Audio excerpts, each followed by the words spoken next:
The war in Ukraine began in February 2022 under an assumption that now feels almost surreal.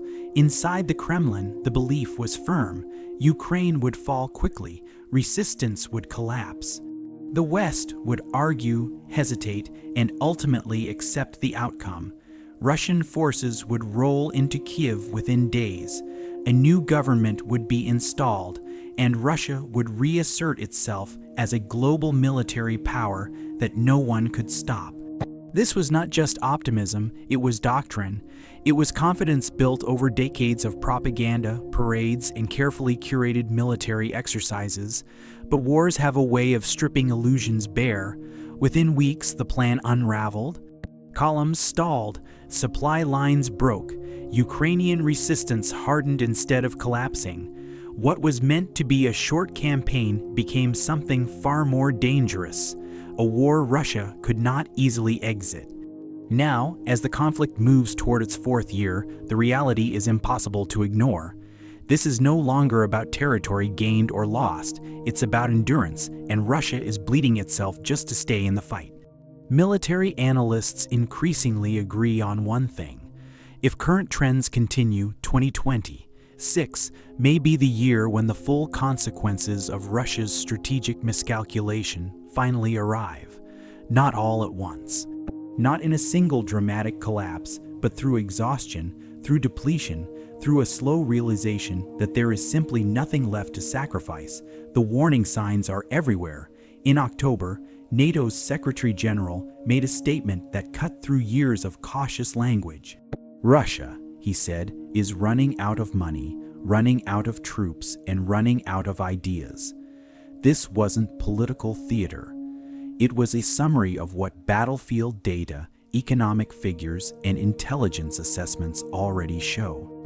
Russia is consuming itself to sustain this war, and every month the cost grows heavier.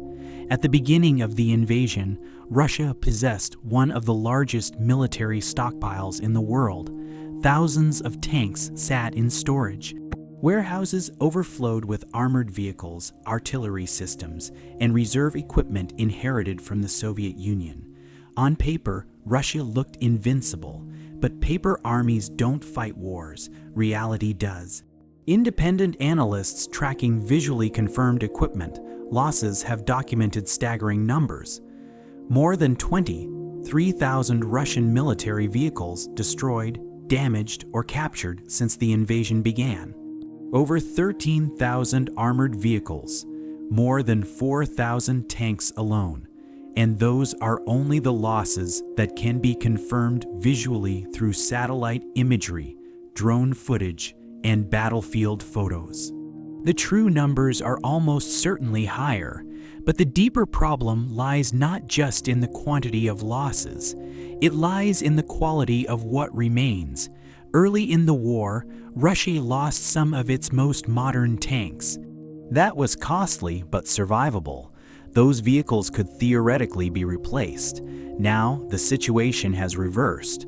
Russia is scraping deeper and deeper into its reserves. By mid-2022, tanks designed during the Cold War began appearing at the front. By 2024, vehicles that once existed mainly for parades were being rushed into combat. Some of them were never designed to face modern anti-tank weapons. They lack modern armor. They lack advanced targeting systems.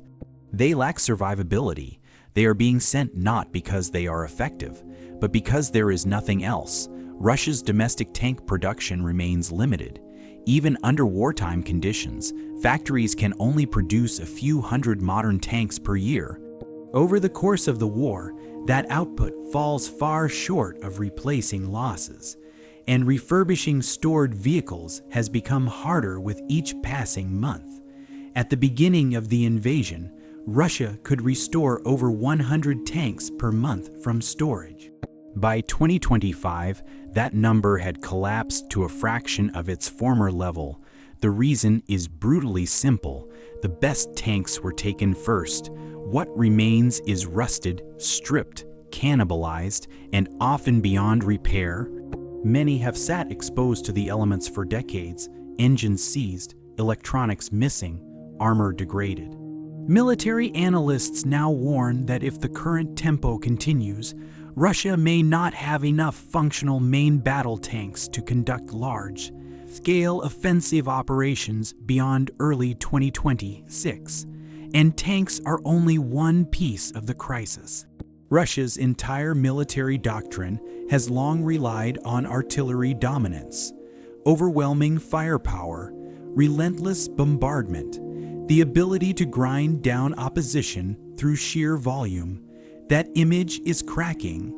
Reports indicate that North Korea is now supplying a massive share of the artillery shells Russia fires in Ukraine, a global military power relying on one of the most isolated and impoverished states on Earth to sustain its war.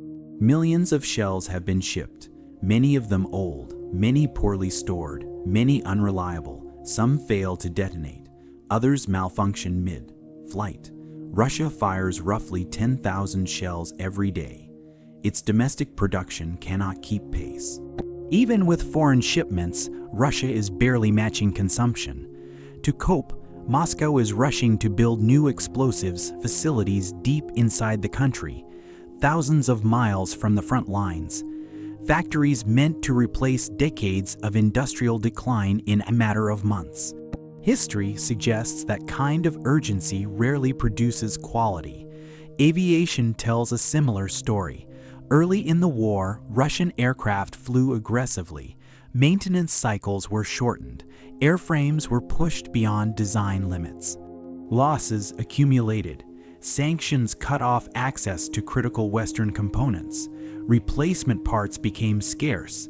Engineers left the country or were reassigned. By 2024, assessments indicated Russia's Air Force was operating well below its pre-war capacity.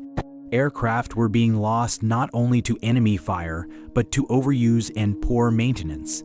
Even air defense systems once marketed as world-class have suffered embarrassing losses. So many, in fact, that Russia has begun pulling air defenses from its own regions to protect front-line positions. That is not strength, that is desperation, and then there is manpower. Western intelligence estimates suggest that Russia's total casualties killed and wounded combined may now exceed 1 million. Hundreds of thousands are dead. Hundreds of thousands more are wounded, many permanently. Despite these losses, Russia has failed to achieve decisive breakthroughs, and this war did not begin with a healthy demographic foundation. Russia entered the conflict already facing a population crisis, low birth rates, an aging population, a shrinking workforce. Now that crisis is accelerating. The men being lost are the same men who should be starting families, building careers, and supporting the economy.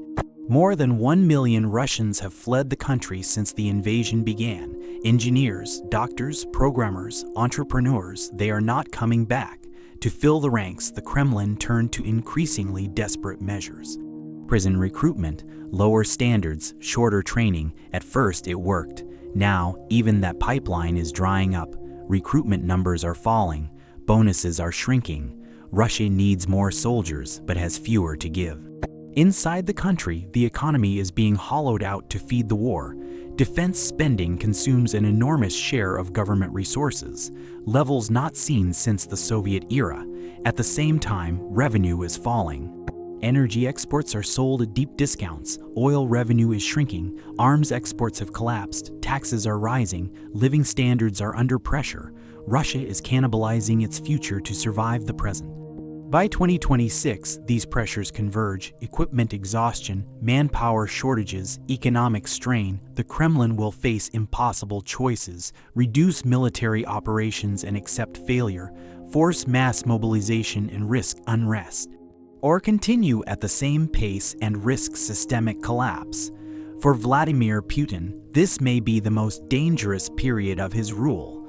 The war was meant to restore Russian prestige. Instead, it exposed weakness, drained resources, and unified Russia's rivals.